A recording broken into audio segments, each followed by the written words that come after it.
Ninth സ്റ്റാൻഡേർഡിലെ SSCRT സീരീസിലെ first chapter ജോഗ്രഫിയിലെ ലോകത്തിന്റെ നിറകിൽ എന്ന പാഠഭാഗത്തിലെ കാര്യങ്ങളാണ് നമ്മളിവിടെ പഠിക്കാൻ പോകുന്നത്.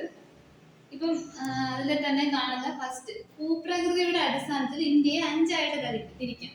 ഭൂപ്രകൃതിയുടെ അടിസ്ഥാനത്തിൽ ഇന്ത്യയെ അഞ്ചായി തിരിക്കാം. അതിലൊന്നാണ് ഉത്തരപർവ്വത മേഖല, 2 ഉത്തരേന്ത്യൻ സമതലം, 3 ഉപദ്വീപീയ പീഠഭൂമി, 4 ഇന്ത്യൻ മരുഭൂമി, 5 തീരസമതലങ്ങളും ദ്വീപുകളും. അതിൽ ഇന്ത്യയുടെ മാപ്പ് നോക്കുമ്പോൾ ഇവിടെ ഉത്തരപർവ്വത മേഖല കാണപ്പെടുന്നത് ജമ്മു കാശ്മീരിന്റെ ലഡാക്കിന്റെയും ഈ ഭാഗം തൊട്ട് അരുണാചൽ പ്രദേശിന്റെ ഈ ഭാഗം വരെയാണ്. വടക്ക് പടിഞ്ഞാറ് മുതൽ വടക്ക് കിഴക്ക് വരെയാണ് ഉത്തരപർവ്വത മേഖല കാണാൻ കഴിയുന്നത്. അതിന്റെ തൊട്ട് താഴെയായിട്ട് കാണാൻ പറ്റുന്നതാണ് ഉത്തരേന്ത്യൻ സമതലം. പിന്നെ ഈ ഭാഗത്താണ് മരുപ്രദേശം കാണുന്നത്. ഈ ഭാഗം മരുപ്രദേശം.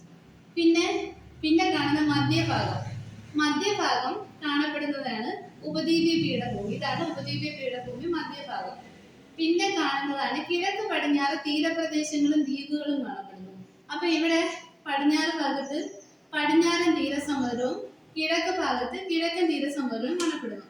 അതില് പടിഞ്ഞാറ് ഭാഗത്ത് കാണപ്പെടുന്നതാണ് അറബിക്കടലിലെ ദ്വീപ് സമൂഹം ലക്ഷദ്വീപ്. അടുത്ത കിഴക്കൻ തീരസമതലത്തിൽ വരുന്ന ബംഗാൾ ഉൾക്കടലാണ്. ബംഗാൾ ഉൾക്കടലിൽ വരുന്നത് ആൻഡമാൻ നിക്കോബാർ ദ്വീപ് സമൂഹം.